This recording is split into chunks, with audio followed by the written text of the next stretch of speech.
बिस्मिल्लाहिर्रहमानिर्रहीम।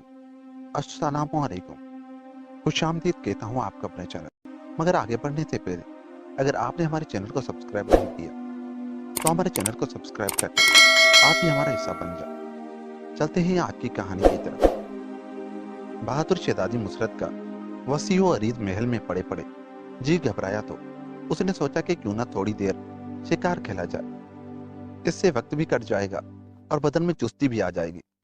चुनाचे उसने फौरी शिकारी लिबास जेबे तन किया, तीर कमान कांधे पर डाला और अपने वफादार सफेद अरबी घोड़े पर सवार ये जा वो जा घने जंगल में शिकार के लिए दौड़ते दौड़ते वो कई कोस आगे निकल गई। मगर उसे शिकार न मिलना था न मिला। मगर वो खाली हाथ तो वापस जाना भी नहीं चाहती थी। उसने एक हसरत भरी निगाह इधर उधर दौड़ाई, जहां उसे दूर बहुत दूर एक चश्मे के किनारे एक हिरन पानी पीता नजर आया और दूसरे ही लम्हे उसका घोड़ा चश्मे की जानिब तेजी से दौड़ रहा था। उधर जैसे ही हिरन ने घोड़े के टापों की आवाज सुनी एकदम चौकन्ना हो गया। बेशतर उसके कि शहजादी का तीर उसके सीने में बेवस्त होता। वो छिलांगे मारता दूर निकल गया। शहजादी मुसरत को अपना निशाना चूक जाने का बहुत अफसोस हुआ, मगर उसने भी हिम्मत न हारी और अपना घोड़ा हिरन के ताकुब में डाल दी। अब ये हिरन की बदकिस्मती थी कि वो भागते भागते एक खारदार झाड़ियों के झुंड में फंस गया। अब बारा शहजादी कहाँ चूकने वाली थी। इतनी मेहनत के बाद तो उसे यह मौका मिला था, लिहाजा उसने फौरी तीर कमान में फंसाया और दूसरे ही लम्बे तीर हरन की टांगों में लगा हुआ था। हरन ने सुर्ख सुर्ख आंखों से उसे घूरा और वो ये देखकर हैरान रह गई कि उसका जिस्म आस्ता आस्ता सुकड़ते सुकड़ते खरगोश के बराबर हो गया। मगर फिर एकदम उसका जिस्म छोटी सी काली बिल्ली में तब्दील हो गया और फिर ये देखकर तो शहजादी पसीना पसीना भर गई। जब ये छोटी सी काली बिल्ली बड़े होते होते हाथी के बराबर हो गई, उसके लंबे लंबे दांत बाहर निकले हुए थे और वो अपनी मोटी मोटी आंखों से उसे घूरने लगी। शहजादी अजीब शशोपंज में मुब्तला हो गई कि वो हिरन कौन था। अगर दर हकीकत वो हिरन था तो वो काली बिल्ली में कैसे तब्दील हो गया, और वो भी हाथी के बराबर। उफ मेरे खुदा, ये सब क्या है? कहीं ये जिन भूत तो नहीं? हाँ, ये जिन भूत ही है, वरना एक हिरन काली बिल्ली में कैसे तब्दील हो सकता है? चुनाचे खौफ की एक लहर उसके तमाम जिस्म में दौड़ गई। उसने एक नजर सामने खड़ी बिल्ली पर डाली जिसकी आंखों से चिंगारियां निकल रही थी। उसके जिस्म के एक एक इंच लंबे बाल बिल्कुल खड़े हो गए थे। वो बुरी तरह गुर्रा रही थी और तीर अब भी उसकी टांग में फंसा हुआ था।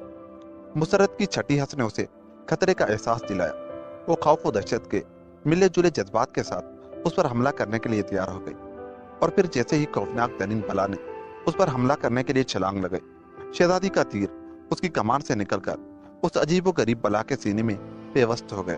उसके साथ ही जमीन और आसमान को हिला देने वाली चीख सुनाई दी कि घोड़ा भी घबरा कर अपने पीछे की दोनों टांगों पर खड़ा हो गया और वो खुद खौफ से नीचे गिर पड़ी। उसने सहमी सहमी नजरों से सामने देखा। मुझे यहाँ से भाग जाना चाहिए, मुझे यहाँ से भाग जाना चाहिए। बस दूसरे ही लम्हे वो घोड़े पर सवार सरपट भागी जा रही थी और जब उसे यकीन हो गया कि वो अब उस बला के हुदूद से बाहर आ गई है तो उसने एक चश्मे के किनारे अपना घोड़ा रोका, खुद भी पानी पिया और उसे भी पिलाया। बादशाह थोड़ी देर सुस्ताने के ख्याल से वो नरम नरम घास पर लेट गई। अभी उसे लेटे हुए थोड़ी ही देर गुजरी थी कि पुश्त से एक कहका सुनाई दिया। वो घबरा कर उठ बैठी, पीछे मुड़कर देखा तो एक खौफनाक जियो खड़ा कहके लगा रहा था। आखिर मैंने तुझे ढूंढ ही लिया ना। तुम कौन हो? शहजादी ने डरते हुए कहा। मैं? आहा, बेवकूफ लड़की मुझसे पूछती है कि मैं कौन हूँ। सुन, मैं जो हूँ। अब मैं तुझे खाऊंगा, मगर मेरा कसूर क्या है? मेरे बेटों को जान से मार कर पूछती है कि मेरा कसूर क्या है। मैं नहीं जानती कि तुम्हारा बेटा कौन है, तो फिर मैं उसे कैसे मार सकती हूँ? अगर जान लो कि मैंने तुम्हारे बेटे को मारने का इरादा किया भी हो तो वो मुझे फौरी खा जाता। तुम सही कहती हो लड़की, वो खा जाता, वो जरूर खा जाता। मगर अफसोस के उस वक्त अपनी असली सूरत में न था, बल्कि एक खूबसूरत हिरन के रूप में था, जिसे तूने अपना शिकार बनाने के लिए मार डाला। आह मेरा इकलौता बेटा, फूल दियो। वो फूल की तरह नरम और नाजुक था। मगर अब मैं तुझे जिंदा न छोड़ूंगा।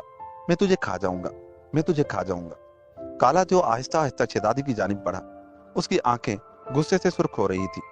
लेकिन मैंने तुम्हारे बेटे को जानकर तो मारा नहीं। मुझे क्या पता कि खूबसूरत हिरन के रूप में तुम्हारा बेटा है। बराए मेहरबानी मुझे माफ कर दो, मैं बेकसूर हूँ। शहजादी ने इल्तिजा की, मगर काले दियो ने सुनी अनसुनी करते हुए कहा, मैं तुम्हें जरूर माफ कर दूंगा, बस मेरा बेटा मुझे वापस दो। वो मर चुका है, मैं उसे कैसे ला दूं? फिर तो अब तुम भी मरने के लिए तैयार हो जाओ। खून का बदला खून, यही इंसानों का इंसाफ है, और मैं तुम्हारे ही कानून पर अमल पेरा हूँ। जब शहजादी ने यह देखा कि काला त्यो किसी भी तरह मारने को तैयार नहीं और अब बचने की कोई उम्मीद नहीं है, तो उसने सोचा अब मरना तो है ही, क्यों ना एक बार किस्मत आजमाई जाए। और फिर उसने तेजी से घोड़े पर बैठकर एड़ लगा दी। घोड़ा हवा से बातें करने लगा। बेवकूफ लड़की, मैं तुझे आसान मौत मारना चाहता था, अब तूने गलती करके अपनी मौत को खुद ही मुश्किल बना ली। अब मेरे इकलौते बच्चे की तरह तू भी तड़प तड़प पर मरेगी। बन जा हिरन।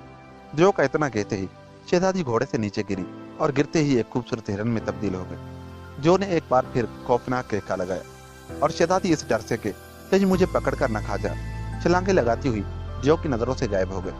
शहजादी को इस तरह हरनी बने हुए कई माह हो गए। घर वो नहीं जा सकती थी कि आबादी में पहुंचते ही लोग उसे पकड़ लेंगे। जंगल में भी रात दिन शिकारियों की वजह से घनी झाड़ियों में छुपी रहती, जंगली फल खाती और नदी तालाब का पानी पीती। इधर महल में शहजादी मुसरत के वालिदैन शहजादी के गम में आते हो चुके थे।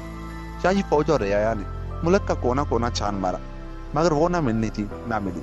वजीर ने जब ये देखा कि शहजादी के मिलने की कोई उम्मीद ही नहीं है और उसके गम में बादशाह और मलिका बीमार पड़ चुके हैं, यही नहीं बल्कि रियाया के दुख सुख के कामों से भी गफलत बरतने लगे हैं, तो उसने उस नाजुक मौके से फायदा उठाते हुए काफी इनाम व इकराम और बड़े बड़े ओहदों का लालच देकर आला आला ओहदेदारों और तमाम फौज को अपने साथ मिला लिया। मुल्क में बादशाह और मलिका के पागल होने का ऐलान कर दिया। यही नहीं बल्कि उन्हें महल से धक्के देकर निकाल भी दिया। अब तो ये दोनों बहुत ही परेशान हुए। वजीर की काफी मिन्नत समाजत की और उसने एक न मानी, बल्कि उल्टी धमकी देते हुए कहा कि ये मेरा तुम पर एहसान है, तुम्हें जिंदा छोड़ रहा हूँ। खैरत इसी में है कि चुपचाप 9-2-11 हो जाओ, वरना फिर मैं तुम दोनों को मजबूरन जान से खत्म करा दूंगा। चारों नाचार दोनों अपने किले से बाहर निकला। अब जाएं तो कहाँ जाए? जाहिर है कि आबादी में तो जाने से रहे, क्योंकि इस तरह आवाम पर बुरा असर पड़ता, और फिर अगर वजीर को खबर हो जाती तो यकीनन वो इस बार जान से मरवा देता। इसमें कोई भी हो, जान तो सबको प्यारी होती है। चुनाचे दोनों ने जंगल की राह ली। ये इत्तफाक ही था कि चलते चलते ये भी उसी जंगल में आ गए जहाँ उनकी अपनी बेटी हरनी बनी जालिम शिकारियों के तीर निगाहों से बचती फिर रही थी। रात उन्होंने वहीं गुजारी। अगली सुबह दोनों खाने पीने की तलाश में निकल पड़े। उन्हें अपनी मंजिल का कोई पता या निशान न था। दिन भर चलते रहे और रात को किसी भी सायादार दरख्त के नीचे सो जाते। इसी तरह होते होते कई दिन गुजर गए। एक दिन शहजादी एक शिकारी की नजरों से बचती हुई उस तरफ आ निकली जिधर ये दोनों बैठे जंगली सेब खा रहे थे। शहजादी ने जब अपने वालिदैन को इस तरह फटे हाल देखा तो बुरी तरह चौंक पड़ी और दूसरे ही लम्हे वो उनके पैर चूम रही थी। बादशाह और मलिका ने जब इतनी खूबसूरत हरनी को अपने पैर चूमते देखा तो बड़ी शफकत से उस पर हाथ फेरने लगे और बड़ी मोहब्बत से उसे सेब खिलाया। हरनी शहजादी की आंखों में आंसू जारी हो गए। उस हरनी को रोते देखकर उन दोनों की आंखों से भी आंसू टपकने लगे, क्योंकि उन्हें भी अपनी पिछली जिंदगी याद आ गई थी। मगर काश उन्हें मालूम होता कि ये खूबसूरत हिरनी नहीं बल्कि उनकी अपनी ही बेटी शहजादी मुसरत है। अलगर्ज उन्हें उसी जंगल में काफी दिन गुजर गए। हरनी भी उन्हीं के साथ रहने लगी, मगर जब भी कोई शिकारी उधर आता हरनी शहजादी दौड़कर किसी गार या घनी झाड़ियों के झुंड में छुप जाती। अब भी वो शिकारियों के डर से एक गुफा में छुपी बैठी थी। दफातन उसे उस गुफा के अंदर एक छोटा सा दहाना नजर आया। उस दहाने में क्या है, चलकर देखना चाहिए। चुनाचे वो दहाने में घुस गई। अंदर काफी अंधेरा था, उसके बावजूद भी वो अंदर बढ़ती चली गई। काफी देर चलने के बाद उसे दूर रोशनी नजर आई, और जब वो रोशनी में आई तो ये देखकर हैरान रह गई कि सामने एक अजीम अलशान महल था। यह महल किसका है? कहीं मैं फिर किसी जिन भूत के चुंगल में तो नहीं फंस गई? चलो कोई बात नहीं, देखा जाएगा। यह सोचकर हरनी शहजादी बेधड़क एक वसी व अरीज दरवाजे से अंदर दाखिल हो गई। इतना आलीशान महल तो उसने कभी देखा ही ना था। वो घूम फिर कर एक बहुत ही खूबसूरत कमरे में पहुंची, जहां मसेहरी पर एक बहुत ही खूबसूरत नौजवान सो रहा था। शहजादी उसे देखती की देखती रह गई। वो आगे बढ़ी, बेध्यानी में पैर पायदान पर पड़ा। आहट हुई तो खूबसूरत नौजवान की आंख खुल गई। उसने जब एक हिरनी को अपने महल में देखा तो बहुत हैरान हुआ कि यहाँ हिरनी कैसे आ गई। मगर जब उसने गौर से उसे देखा तो सारी बात उसकी समझ में आ गई। चुनाचे उसने गौर से उसकी आंखों में झांका और उसे अपने पास बुलाया। हरनी शहजादी न चाहते हुए भी एक मकनातीसी ताकत के जरिए उसकी जानिब खिंची चली गई। नौजवान ने उसके सर पर हाथ फेरा। हाथ फेरते ही हरनी शहजादी में तब्दील हो गई, जिसे देखकर वो मुस्कुराया। उसे मुस्कुराते देखकर शहजादी एकदम घबरा सी गई। इस पर नौजवान ने हंसते हुए कहा, एक खूबसूरत लड़की, घबराओ नहीं। मैं कोई जिन भूत नहीं जो तुम्हें खा जाऊंगा, बल्कि मैं परिजात शहजादा हूँ और ये महल मेरा है। मैं तुम्हें देखते ही पहचान गया था कि तुम आदमजात हो और किसी जिन या देव ने तुम्हें हरनी बना दिया है। एक खूबसूरत आदमजात लड़की, अब तुम फिर से इंसान बन चुकी हो, इसलिए अब तुम मुझे अपनी कहानी सुनाओ और मुझसे डरो नहीं। हो सकता है कि मैं तुम्हारी कुछ मदद कर सकूं। शहजादी के दिल से अब खौफ दूर हो चुका था। उसने शुरू से लेकर आखिर तक अपनी राम कहानी सुनाई और आखिर में यह भी कहा कि उसके वालिदैन उसी जंगल में हाल से बेहाल मौजूद है। मुझे यकीन है कि गद्दार वजीर ने उनके साथ गद्दारी करके उन्हें महल से निकाल दिया है और खुद बादशाह बन बैठा है। परिजात ने तमाम बातें सुनने के बाद आंखें बंद की और चंद ही लम्हे बाद खोलकर कहा, वाकई शहजादी, तुम सही कहती हो। गद्दार वजीर खुद तख्त पर बैठ चुका है, मगर उसे हुकूमत करनी नहीं आती। इस वजह से रियाया उससे नाला है। ऐसे गद्दार को उसकी गद्दारी की सजा जरूर मिलनी चाहिए। उसके बाद परिजात ने ताली बजाई। फौरी ही 2 परियां मौजूद हुई। परिजात ने उन्हें हुक्म दिया कि इस जंगल में हाल से बेहाल बादशाह और मलिका मौजूद है, उन्हें बाइज्जत तरीके से यहाँ ले आओ। दोनों परियों ने परिजात को सलाम किया और गायब हो गई। परिजात ने अपना हाथ हवा में लहराया। फौरन ही 2 कवि हैकल जवान मौजूद हुए। हुक्म करो आका, गुलाम हाजिर है। तुम्हारा आका परिजात तुम्हें हुक्म देता है कि अभी जाओ और अफरासियाब के गद्दार वजीर को, जो अब बादशाह बना बैठा है, उठा लाओ और उसे कैद खाने में बंद कर दो। अभी लो आका। दोनों जो गायब हो गए। परियां एक तख्त पर शहजादी के वालिदैन को बिठाकर ले आए। उन्होंने जब अपनी बेटी को यहाँ जिंदा सलामत देखा तो बहुत हैरान हुए और फिर दौड़कर उसे अपने सीने से लगा ली। देर तक सब रोते हुए अपनी अपनी कहानियां सुनाने लगे। परिजात ने कहा कि पहले आप नहा धोकर खाना वगैरह खा लें, फिर बातें करेंगे। परिजात ने दोनों परियों को उनके साथ किया। थोड़ी बाद सब नहा धोकर खाना खा चुके थे। परिजात ने उनकी दिलचस्पी के लिए नाच रंग की महफिल का इंतजाम किया। शाहिदा परी ने बड़ा ही दिलचस्प नाच पेश करके सबको मस्त व बेखुद कर दिया।